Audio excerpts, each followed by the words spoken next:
Good morning, this is Nicole Johnson-Starr with the PTSD Retreat Radio Talk Show. Today we are speaking with Carol Graham. She is a wonderful woman, and if you guys have been listening to Talking with Heroes, you got to hear her last week as she was on with Mark Graham, her husband. That would be Major General retired Mark Graham, who's still doing the same job, but now he's doing it as a wonderful consultant in a different uniform, the kind that the wife gets to help out with. The suit and tie thing. So, Carol, I say that jokingly because I remember when my dad first got out of the military, and his switched from uniform to regular human clothing, the civilians, and it was interesting. Everything looked exactly the same, just to make him feel better, because he'd had uniforms that the only uniform he wore and the only suit he wore was his Class A uniform, unless he absolutely had to put something else on, but generally he just didn't. And so I call them the wife-assisted uniforms. Well, that's what my husband says. Same mission, different uniform, and he's still continuing to try to serve our veterans, our soldiers, and their families all over the nation the best way he can. So you're exactly right. Wow. And he's actually speaking out a lot about now, you guys, just to give you guys some background, Carol is a mom of 3. She has a wonderful daughter married to a wonderful young man, and there is a common ground between the two of them. They both have lost brothers, and Carol has lost 2 sons who have passed on. Carol, I say lost, but I actually believe that you haven't lost them, that they've just gone on to another purpose, and much higher. But I thank you so much for being here to discuss being a mom and having 3 wonderful kids. By the way, if you guys go to GrahamMemorial.com, you're going to see some awesome kid pictures. Because her kids, it's GrahamMemorial.com, her boys and her daughter have, that they had fun and got into things just looking at the pictures growing up. And they're high school pictures, and her sons went on to serve in the military. And Carol, I would love for you to just share about your boys. I'd like you to share whatever it is you feel like. Oh, bless your heart. It is really, truly an honor to be speaking with you. I think feel like friends now after the last chance we were able to do a radio interview together. But I'm like you. I feel like the boys are still with us. We carry them everywhere we go in our hearts. Yes. And we just want something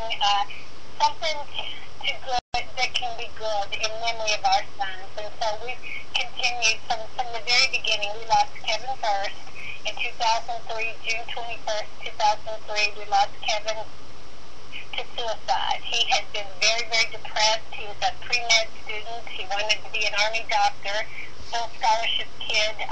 All 3 of our children were students at the University of Kentucky.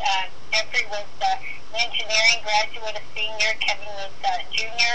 He was pre-med. Both the boys on full RTC scholarships. And our daughter, Melanie, had just finished her freshman year. She was in the nursing curriculum, and they shared an apartment. They went to every UK basketball game, football game, the concerts. They really, really did just live to the fullest. But the fall of Kevin's junior year, he hit a wall with depression, and he had actually called me and said, Mom, did you know depression is an illness and not just a feeling? And I was like, yeah. And we've been a little concerned about Kevin. He was somebody that's very tender-hearted. He wanted to serve in the military, but he wanted to bring healing. He wanted to be a doctor. And the pre-med curriculum was pretty tough. And RTC, a lot of demands was that he loved what he was doing. And Jeffrey was finishing up, getting ready to actually go to officer basic school to actually head to Iraq. But Kevin, somewhere the last few months, somebody had found his the container with the Prozac, and he went on the Prozac. I think at the time I thought it was like taking an antibiotic. Kevin was going to take these pills and he'd get better and he'd stop being depressed. And, you know, I would tell Melanie, you know, how's Kevin? And she's like, Mom, don't worry, Kevin's okay. He's working out all the time. He's lifting weights. And she and Jeffrey were right there. My mother lived 20 minutes away. We were living in Korea. That's how my husband was a colonel in the Army. And we were concerned about Kevin, but we didn't see mental health. His mental illness, we did not see it as a matter of life or death. Kevin was very ashamed that he was on this medicine. He was keeping it a secret. Nobody in the Army knew that he was on the medication for depression. And he, you know, one of the phone calls toward the end in the spring, he said, you know, Mom, I think guys are just supposed to suck it up. He said, you know, I just don't want to take a pill the rest of my life to be happy. And he was determined to beat it naturally, which is, you know, amazing.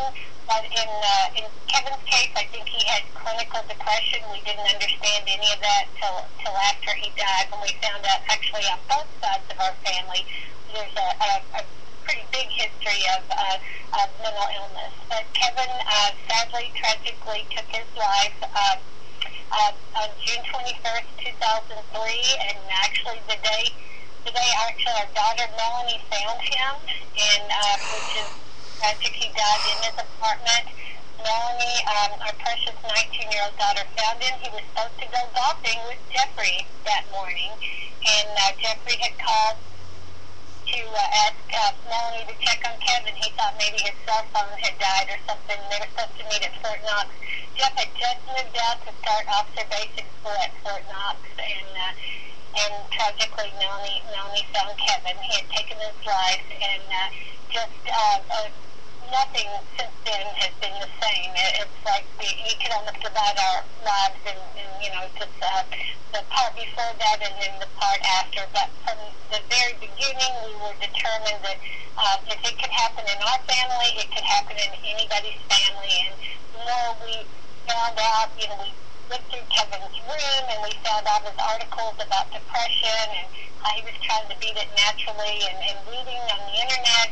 Our daughter knew his password, and so we were able to kind of, you know, you never get all the answers when there's a suicide, but we were able to find enough to know that Kevin had struggled. He had suffered in silence, and we were determined that something good had to come from Kevin's death, and we immediately set up a suicide prevention program there at the University of Kentucky in memory of Kevin. Our daughter Melanie, who we had not been able to get a psychiatrist for Kevin. Actually, I had tried a few weeks before, because when Kevin was one of the nights and he sounded so sad, I said, I'm going to get you the best psychiatrist. And he said, you know, Mama, I think that might be a good idea. He said, my brain doesn't work anymore. And, you know, I've thought so many times, if your kid calls and said, you know, my heart doesn't work, my lungs don't work, my kidneys don't work, you know, I would probably had him on a plane to the Mayo Clinic or something. But when I tried to call our military healthcare system, and this was 10 years ago, a lot of things have changed. The lady I spoke with said, well, has your son attempted suicide or anything? And I was like, oh, heavens no, he's going to be an Army doctor. He's a top ROTC cadet. He's an A student. He's pre-med. You know, I couldn't conceive of anything like that. And she said, well, you know, we don't usually authorize a psychiatrist unless there are extenuating circumstances. So tragically, when Kevin died, we did have extenuating circumstances immediately. All of us had access to a psychiatrist, most importantly our daughter Melanie, who was so young, so fragile, and the one that did find Kevin. She has, and I will, you know, I can go on and on about our children. I will tell you, Melanie is now a nurse. I'd love to talk more about her. I definitely want to hear more about Melanie, because she sounds like an amazing person. I've looked at the pictures, and obviously since then, and she has the most beautiful smile. She does, and you know, all of our children, just it seemed like every picture they were always smiling. But Melanie, really, you know, she was a good student, an excellent student. All three of our kids were, but she did have to stop. She dropped out of college, and she did get some mental health care. We were so thankful for the care she received, and she actually, Jeffrey was actually offered a stateside assignment rather than going to Iraq, but Jeffrey said, no, the only thing worse than a war is a soldier not at war, and he kept saying, my country needs me, and this was the beginning of the Iraq war, and he said, I remember when my husband said, you could take some time and just, they offered him a teaching position at Fort Knox, and Jeffrey said, yeah, but Dad, what about my men? And my husband said, well, Jeff, you don't have any men yet, and he said, I will, I'll be a platoon leader. So Jeffrey did exactly what our nation asked him to do, what the Army asked him to do, and he deployed to Fallujah, Iraq. He was a platoon leader, just as he knew he would be, and he actually died February 19th, 2004, while leading a foot patrol in Fallujah, Iraq. He was able to see an IED taped to a guardrail and was in the process of warning his men when the IED was, in case anybody doesn't know, an improvised explosive device was detonated by a cell phone.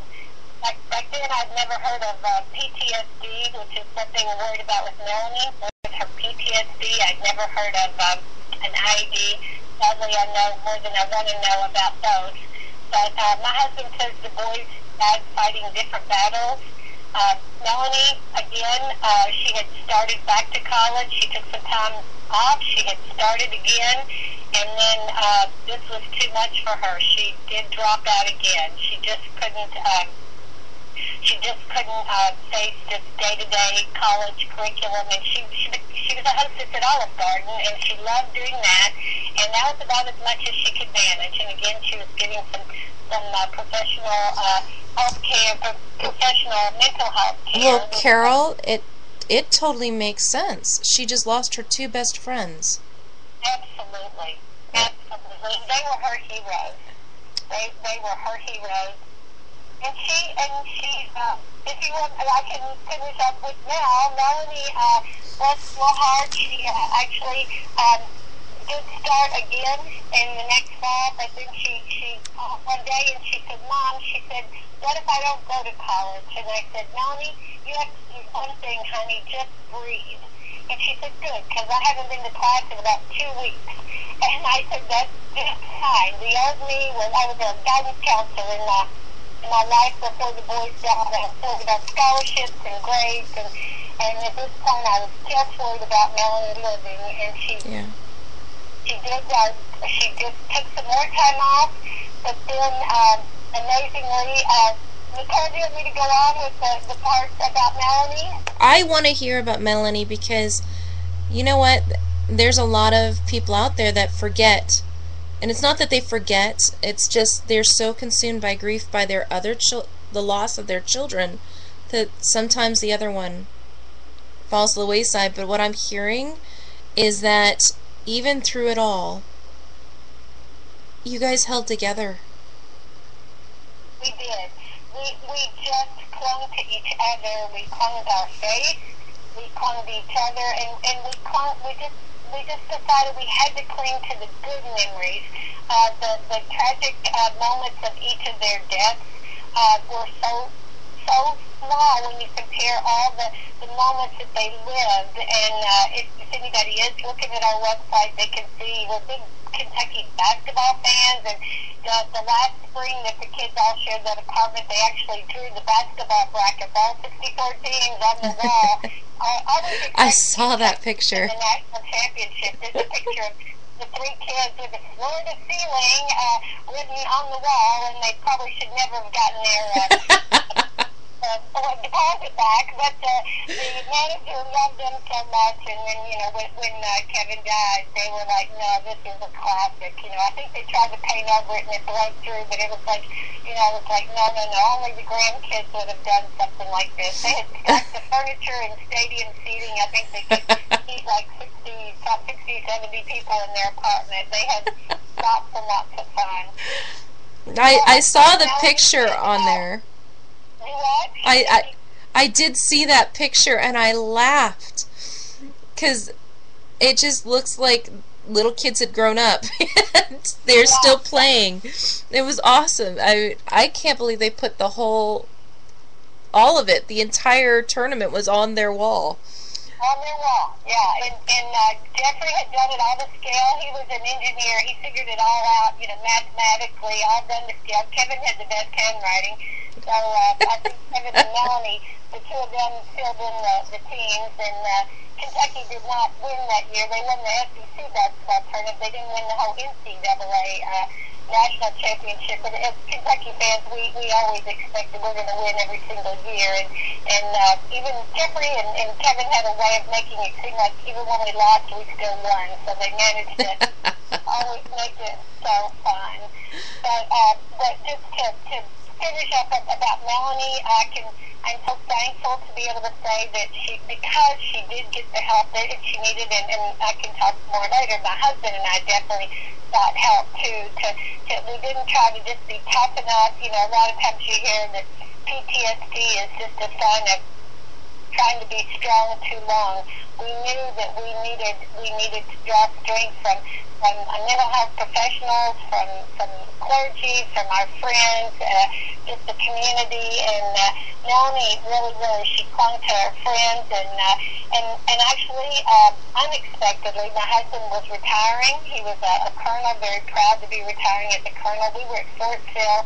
Melanie had stayed in Lexington, Kentucky, but unexpectedly, my husband was asked to go to a conference at Fort Benning, Georgia.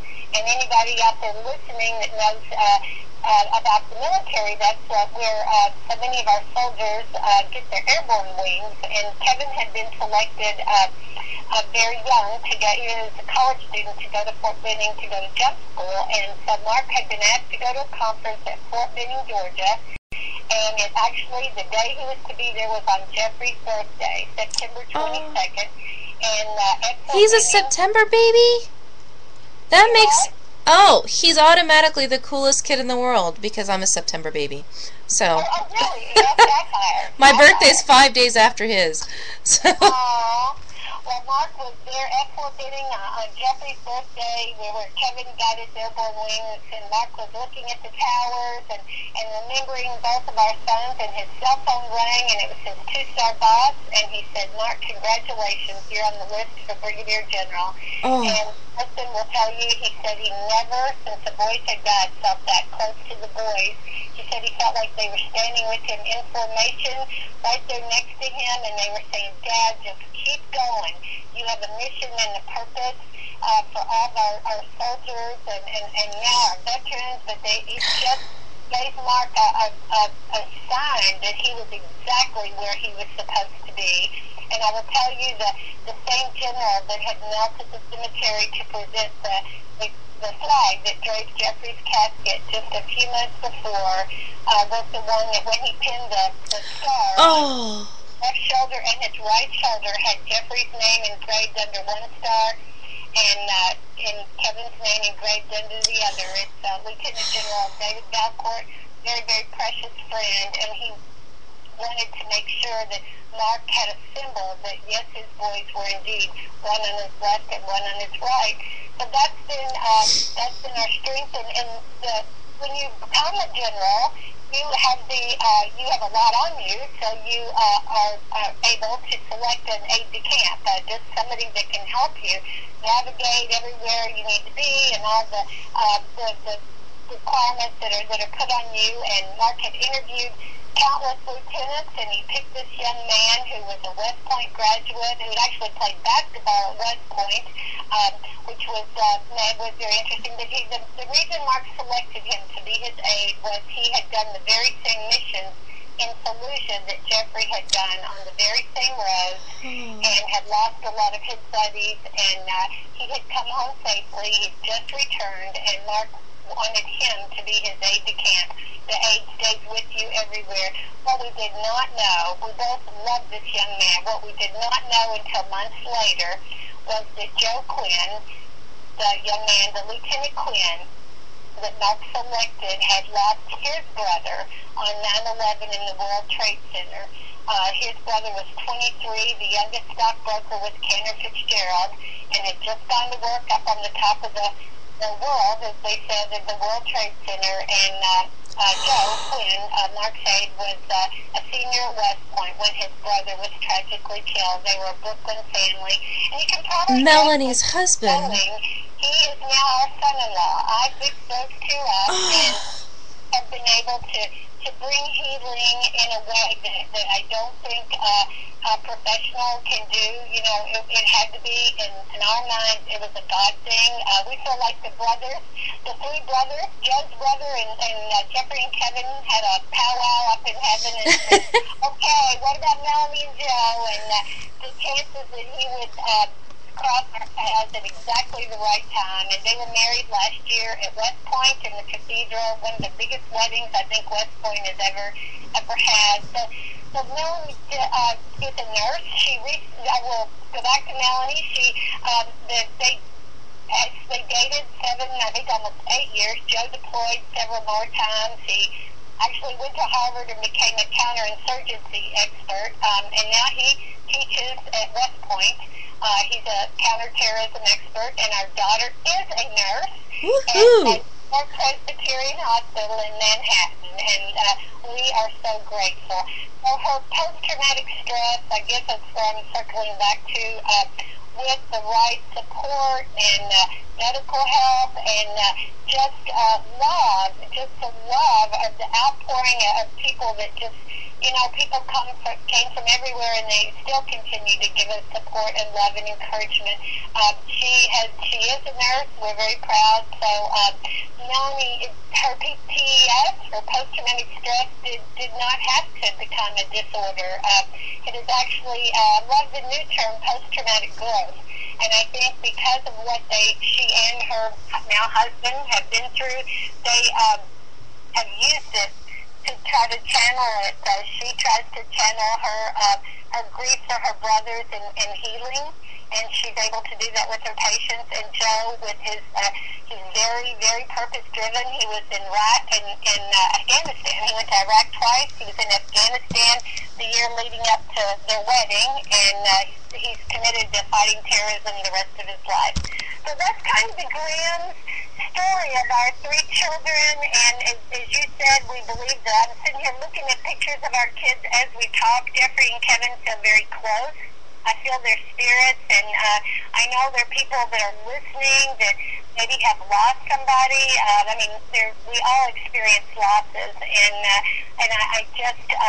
hope that, you know, between Nicole and I, we can just share a message of hope right here during the holidays, where I think anybody can feel depressed when everything looks all woodsy and like bells everywhere, and then sometimes our hearts feel really they're heavy, and we wish things could be different, and yet we have to live the life that we have, and I'm just grateful. I'm grateful to be able to share a story and in any way that can bring healing or hope to somebody else.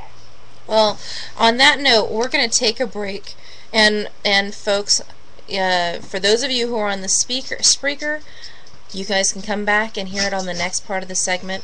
But right now, thank you so much for listening to the PTSD Retreat Radio Talk Show. We'll be right back.